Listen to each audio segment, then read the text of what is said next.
15 পৃষ্ঠায় দেখেন,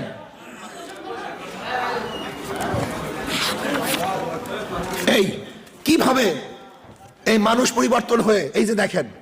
কিভাবে মানুষ পরিবর্তন হয়ে আস্তে আস্তে আস্তে আস্তে ভারত থেকে এই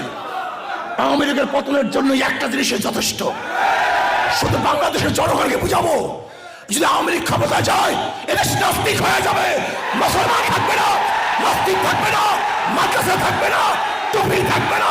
দাড়ি থাকবে না, কলমা থাকবে না, আওয়ামী লীগকে বাংলাদেশে রাখবো